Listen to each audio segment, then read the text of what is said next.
It's my feel-good breakfast show. Welcome back. This is your Feel Good Breakfast Show, Expresso, only on SABC3. Welcome to it as a Feel Good Tuesday morning. We're talking about a very interesting topic right now. A study that came out from the UK medical journal called The Lancet. It says that the strength of your handshake could be related to the risk of heart attack. Okay, so basically it's believed that the vigor of somebody's hand grip can predict the risk of heart attacks and strokes and is a stronger predictor of death than checking systolic blood pressure. I don't know if I really believe that. That's why we brought the expert in, Dr. Darren Green. And so, firstly, what are your first thoughts on this theory, this research that's been done? As a professional and as a doctor, the first thing is you look at whether the article comes from a reputable source. Okay. And the Lancet is a very reputable source. Let's start off there. Yes.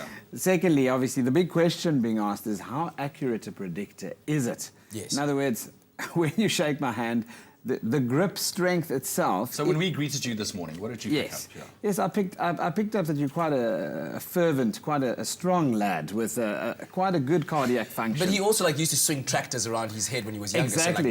So does it count? I mean, the big question that I have from a neurological perspective, in other words, from the brain, obviously, is the amount of voluntary input. I mean, your handshake is dependent on so many factors. It's dependent on your mood at the moment.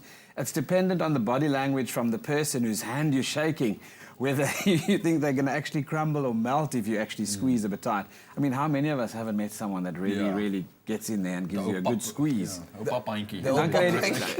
you get the pup snook, of course. But hold on, so according to this study, almost 140,000 adults from 17 countries were tested. They did this grip test and found that reduced muscular strength, which can be measured by the grip strength, has been consistently linked with early death, disability, and illness. So I'm still trying. Is this something that? Yes, a simple mechanical way of thinking about it, or physiologically, is simple.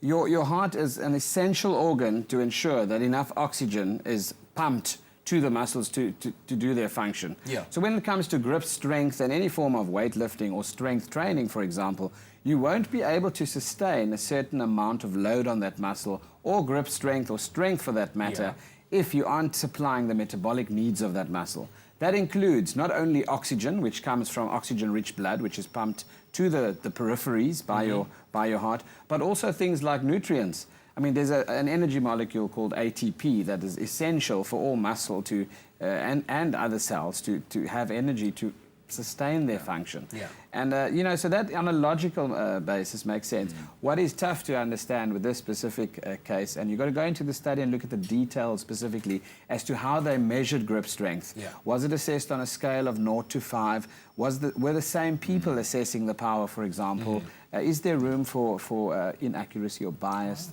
That kind of thing. So those are the things that we need to look at. There's a lot of questions. I mean, people are different at the end of the day. Correct. Some people could be very unhealthy but be working with their hands, could still have a strong grip strength. I don't know. And that's why we bring in the experts like Dr. Darren Green. In fact, later on we'll be talking to the doctor about prescription drug addiction. Give us a call on 08391333728 if you have any questions relating to that. But right now, time for some lacquer music from one of South Africa's favorite rock bands, the Parlotones. They're performing music from Antiques and Artifacts, which is their latest offering. And here they are with We Were Just Having Fun.